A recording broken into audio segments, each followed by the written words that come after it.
वर्मा परिवार पहले ही पतन के कगार पर है। अगर कोई और उपद्रव हो गया, मुझे डर है कि मेरे पिताजी सहन नहीं कर पाएंगे। मैं ध्यान दूंगा। लगता है मुझे वर्मा परिवार को अच्छा सहारा देना होगा। पिताजी, हम किस तरफ जाएं?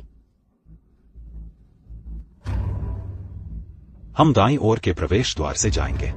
यहाँ जो जानवर दिखाई देते हैं वे कमजोर होते हैं, इस तरह ज्यादा सुरक्षित है। रुको सोफिया, तुम क्या सोचती हो, किस दिशा में आध्यात्मिक शक्ति ज्यादा तेजी से उमड़ रही है? वहाँ सर्वोच्च यिन पवित्र शरीर की आध्यात्मिक शक्ति के प्रति संवेदनशीलता बहुत अधिक होती है।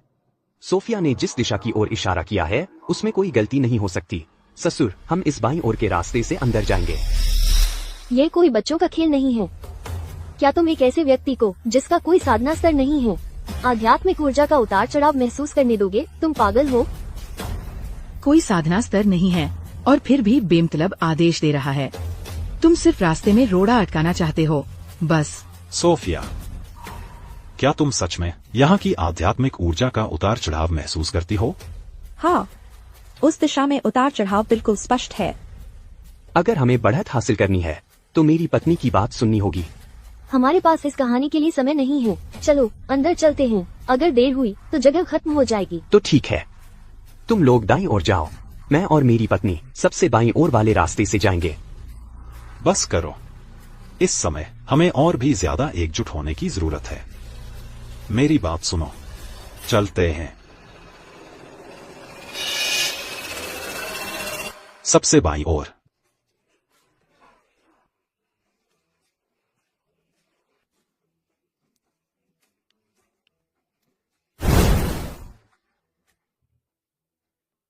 कुमारी सोफिया, आप अद्भुत हैं।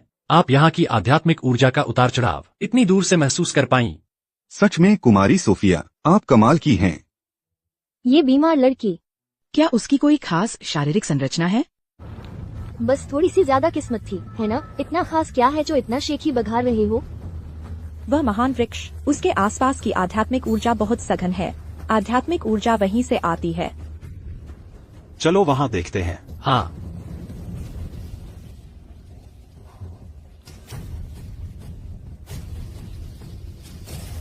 मालिक देखिए, 100 वर्षीय रक्त जिनसेंग। मालिक देखिए, इतना बड़ा गैनोडर्मा मशरूम। पिताजी, आत्मा निष्कर्षण जड़ी बूटी। बहुत अच्छा। जब तक किसी ने इस जगह को नहीं खोजा है, जल्दी करो और अभ्यास करो।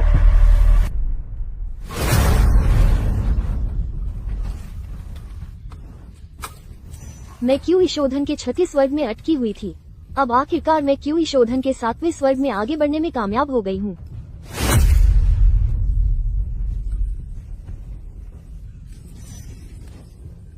यह बूढ़ा यहाँ आध्यात्मिक शोधन का 4था स्वर्ग हासिल कर चुका है। मैं सोफिया को लगातार अभ्यास करने नहीं दे सकता। बहुत तेजी से आगे बढ़ना अच्छा नहीं है। सोफिया, इधर आओ। क्या हुआ मेरे पति? मैं अभ्यास के बीच में थी, पता है। सोफिया, तुम पहले से ही क्यूई शोधन के 5वें स्वर्ग में हो, अभ्यास जारी नहीं रख सकती। तुम्हें अपनी नींव को मजबूत करने की जरूरत है। हम समझ गई। सच में उम्मीद नहीं थी कि कोई हमसे पहले यहाँ पहुँच जाएगा।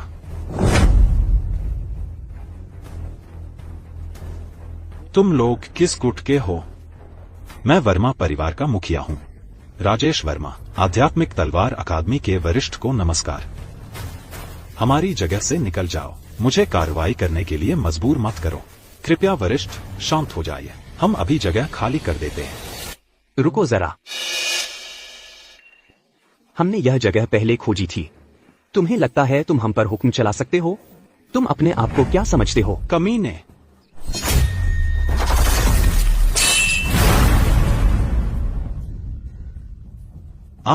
तो बस एक योद्धा है। इस बूढ़े ने तुम्हें कम आंका था। हाँ, वे सचमुच आध्यात्मिक तलवार अकादमी के हैं। उनसे पंगा नहीं लेना चाहिए। जल्दबाजी मत करो। आध्यात्मिक तलवार अकादमी की नाक सचमुच कुत्ते जैसी है। वे बहुत तेजी से आ गए।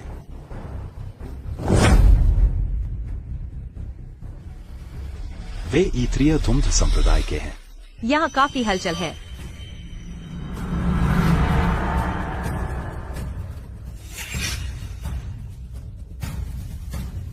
राजकुमारी विवान।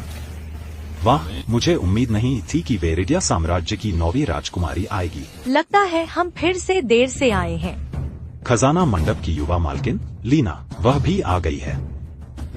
दामाद, आपके ससुर को पता है कि आप अच्छी लड़ाई लड़ते हैं, पर एक मुट्ठी 4 हाथों से नहीं जीत सकती। ये संप्रदाय, हमारा परिवार, वर्मा परिवार, उनमें से किसी को भी नाराज नहीं कर सकता। चिंता मत करो ससुर जी, मैंने इन सभी लोगों पर एक नजर डाल ली है। उनमें से कोई भी लड़ना नहीं जानता। यह जगह यहाँ, वर्मा परिवार ने सब कुछ रिजर्व कर लिया है। सोफिया, अपने आदमी को समझाओ जल्दी। मेरे पति वे बहुत हैं और शक्तिशाली हैं। क्या हमें नहीं? वरिष्ठ भाई केशव, कितने समय से हम एक दूसरे को नहीं देखे। हाँ भाई करण, हम पहले से ही बूढ़े हो गए हैं। हाँ वरिष्ठ भाई केशव, आओ मैं तुम्हें एक युवक से मिलवाता हूँ। मैं देव शर्मा हूँ, एक कनिष्ठ। नमस्ते वरिष्ठ। उसका नाम देव शर्मा है। उसने हाल ही में सच्चे ड्रैगन की तलवार भावना जागृत की है। मैं आपका कनिष्ठ भाई चाहूँगा कि आप वरिष्ठ भाई उसे शिष्य के रूप में स्वीकार करें। आप क्या सोचते हैं? सच्चे ड्रैगन की तलवार भावना। तो क्या तुम तैयार हो इस बूढ़े का व्यक्तिगत शिष्य बनने के लिए? ये शिष्य गुरु को नमस्कार करता है। हम, अच्छा, उठो। कितना बढ़िया, देव केशव का शिष्य बन गया है। भविष्य में निश्चित रूप से वह बहुत आगे जाएगा। रोजा, देखो तो, अगर भविष्य में देव शर्मा हमें परेशान करने आए, तुम्हें हमारी मदद करनी होगी। हाँ राजेश, तुम्हारे पास अभी तो बहुत हिम्मत थी, अब ये हाल कैसे हो गया? माताजी, वर्मा परिवार के सदस्यों के लिए मैं जवाब दे सकती हूँ, लेकिन ये जो परिवार का नहीं है उसकी मैं गारंटी नहीं ले सकती। यह बाहर का परिवार का क्या चक्कर है?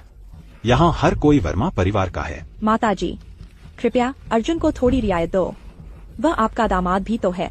उसने हेमंत को मार डाला जो देव का चचेरा भाई था, और तुम चाहती हो कि मैं उसके लिए विनती करूं? ये मैं हिम्मत नहीं कर सकती।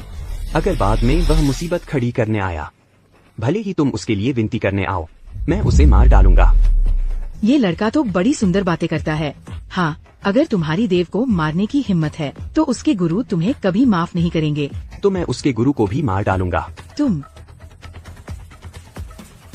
अर्जुन कहाँ है? पति, जल्दी से चले जाओ। क्या अब डर गए? अपने खोल में छिपना चाहते हो? शांत रहो सोफिया।